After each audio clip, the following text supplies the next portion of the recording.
Hey guys, welcome back to the channel. Today we are going to do a comparative between the 2019 Phantom line and the 2022 Phantom line. Specifically, we wanted to see a comparison of, this is the 7.5.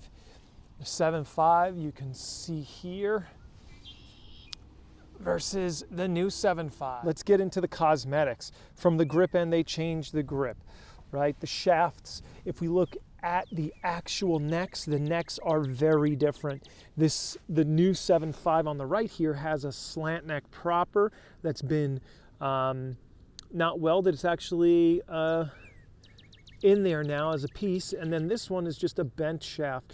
If we look at the cosmetics at the top sight line is completely gone. Although they look similar up top in their construction, they're not even close to the way they play. The performance side of these are completely different. Although they are both the 7.5, they're not even close to the way they're constructed or perform. We could see here on this new 7.5, there is no paint fill there. From the top, we could see that there's the aluminum that goes into the bottom. And then this, the 2019, is very different. Very different in its construction, very different in the weighting, the perimeter weighting. Again, this plays much more like a blade, and this guy is in the truest sense a mallet. Let's talk feel first. Feel, let's go with the 2019. Aluminum, soft, muted, for sure.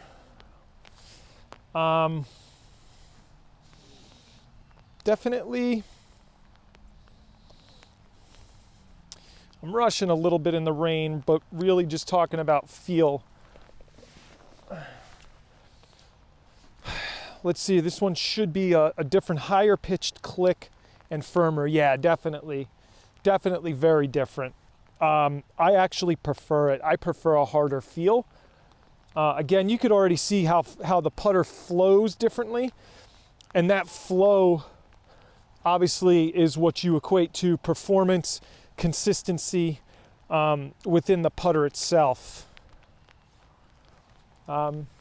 Interesting. Yeah, I think that I like that. Feel is vibration plus sound, right? So the higher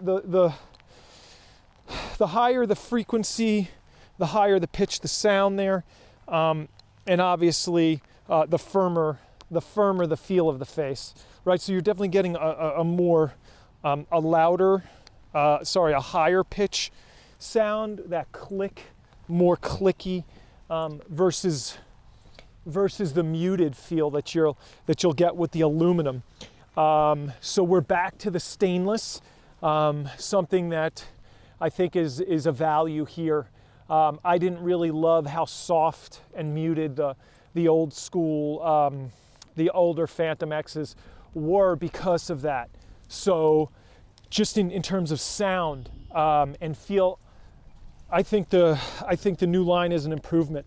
A lot of you guys also commented on the new head cover. The head cover doesn't bother me. That changes year to year. You could always get your own. I don't mind it, actually. You know, the old Scotty design versus a new one. There's always going to be hit or miss, but you know, I always applaud Scotty for going for doing things that not everybody would always do, or being bold in that way, right? I mean, this guy made neon green, fluorescent yellow, right, on the top line of a putter. So, you know, you got to give him some credit there. But I think this new one's pretty cool.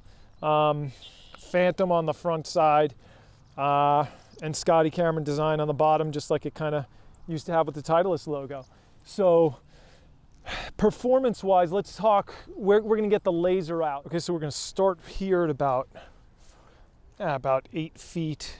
We're looking at the performance, and to me, performance is the ability for the putt to hold a straight line for you, for the golfer, right? Because every putter is going to be slightly different depending on your stroke style, right? So it's how hard does the player have to work?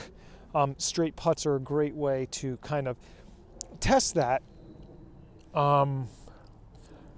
Again, how hard do you have to work. It's not the end all be all, because let's face it, every putt is not straight on the golf course.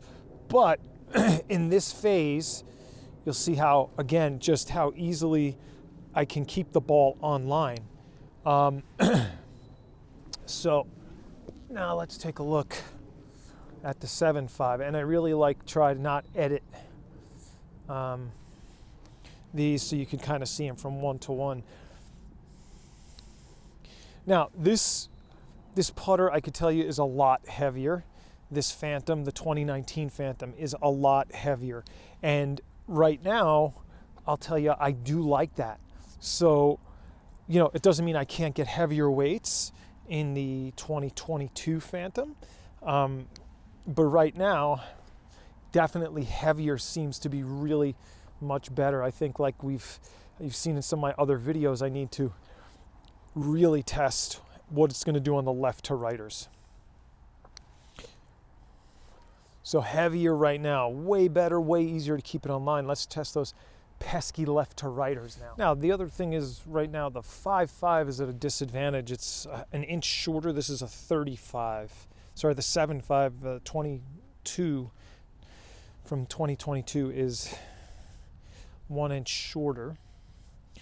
Let's give it a roll. Let's see how it holds. Again, we're looking for performance. We're always testing to see, how does this hold the line? How does it support the golfer in their strokes? My left to righters tend to bleed a little more than I like. I tend to hold the face, so I don't really quite release it as much. Now let's see the 19. Again, way heavier. It's so different. We'll get into that in just a second. The weighting is so different, but let's see. Let's feel it out.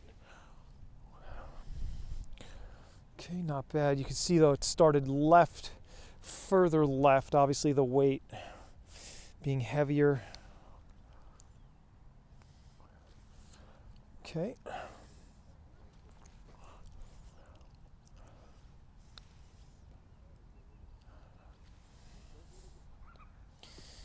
Let's see.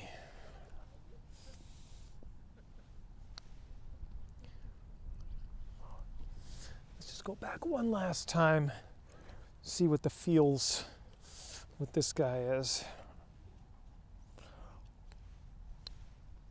Yeah, it's different. It's definitely different.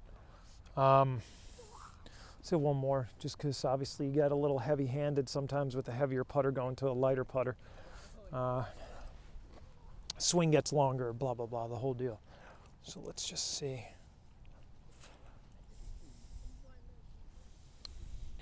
Yeah, I just feel like it stays on the line just a touch longer. It doesn't go off the line. I want to do a quick speed test in terms of, I'll just do like 1 with each, or 2 with each. Go back and forth. I'm going to go outside the line now.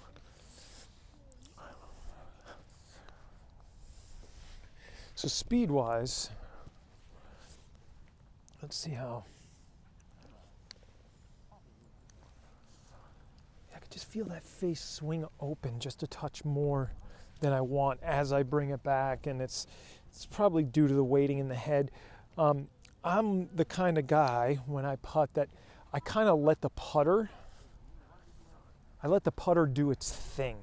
So if I bring it back and the face wants to open, I kind of let it do it. I'm just a believer that we can find a putter that will react the way you want it to, that you don't have to adapt to a putter. Yeah, I already like it longer, obviously.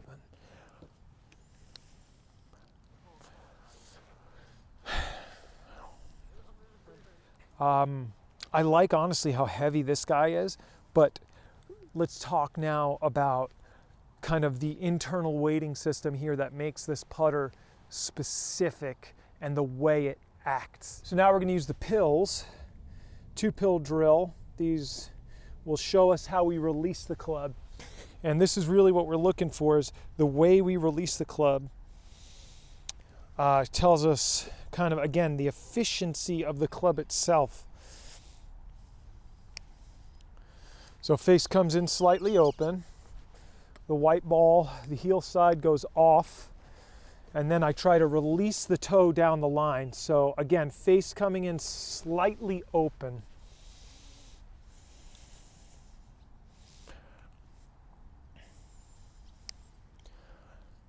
Okay. Again, on a straight putt, right, you don't learn as much. I mean, all of these things get magnified as you get into some of your spots where you struggle. But for the purposes of this video, we're just trying to see what does the putter do. Now, if I make one pill with this drill, I would have made a regular ball. But again, we're looking for what does the putter actually do in the stroke. Okay. Face slightly open. But again, you can see the way I release it. You can see the way I release the club. The balls are a little bit more even already. So in terms of hitting a fade, hitting a draw, all those things, with your putter, you do that, right? You hit a fade or a draw and you just don't realize you do. Maybe that's why you struggle with breaking putts in one direction versus the other. You know, maybe you cut them into a drawing, into a right to lefter if you're righty. So these are all things, we just need to know our tendencies. But again, in terms of this video, it's just a comparative between 2019 and 2022. Definitely different putters. I mean, that right there, the 2019 is a true mallet, right? 2022, 7.5. I mean, that's a 2022. It's a blade. It's not a mallet. It's a hidden. It's the look of a mallet, but it plays and rotates much more like a blade. So those are things that we want to, again, just understand so we can make better decisions for which one we might use. You know, and again, going back to a regular ball, you could see what it is. Now, if you're looking at these at a putter, let's say you're in your own kind of putting session and you're like, well, which one's going to be better? When it comes to a putter, it's what do I have to work less, right, to be successful with? Because the more you have to work, the more it takes away from your ability to just read, to just breathe, to be a part of the process rather than just you have to be in control of everything. Your club should always be an extension of you. And you should understand that the club is a complement to who you are. Whether it is if I'm a cut putter, I need a putter that's set up to draw more, closer to a blade, right? So for me, I tend to hold the face. When you hold the face, that's always going to be a cut putt. And again, when you're looking at those left to righters, right? When you hold the face open on those left to righters, you're adding more break. So you start pulling them. Well, why am I pulling them? And then it maybe leaks into the other part of your stroke on straighter putts or slightly left to right. And you're like, why am I pulling everything now? So just understanding that is huge, right? And again, there it is. So I think this is a really great place to talk about what's going on here in the internal weighting, blade versus a mallet, right? So you could tell really when a putter is going to be a true mallet is that when as you kind of bring it back, it'll just fall open. So if I bring it back like this, you can see it kind of is about here. Let's see what happens when I do the same thing with this guy, right? So I bring it back, and this is way more open already. Again, for me as a golfer, I let the club do what it's going to do, right? If you and look at how much more open that guy happens to come. So then if you're like me, I tend to bring the club back in line with what the putter is doing. So you might have noticed some strokes come way more inside with this guy, and he is just so much more heavy, even though he's aluminum. You know, these are all things to consider when you are testing. Always do some testing. But I gotta say, I really like where 2022 has gone. I feel like there's much more subtlety in the line in terms of like finding your right profile. Again, these are not even close to the same putter. They are so far apart on the spectrum. Again, this is like a blade with stability, and this is just like a big old mallet. You know, this is closer to like a 2-ball or another kind of like larger mallet. Again, the putter has to respond to the golfer. The golfer should not be overworking the putter, because you will, under stress, just see huge variances in what this putter is doing. We don't want that. We want the putter to be, again, an extension of you. With all the changes, I gotta say they're fantastic. They're not even close. So don't think you can just order a 7.5 from 2019 because they just will not be even close to the same. Always test. I appreciate you guys watching. Remember, stay focused, keep practicing. If you have any questions, put in the comments below. I always answer them once they come in, if not within a couple of hours. So don't forget to subscribe. Subscribers are important. They help me get the equipment quicker. We're building the audience. This video was made as a direct response to the comment section where people were saying, hey, can you do a comparison of the 2019 and 2022? So again, I hope this was helpful. Stay focused and keep practicing.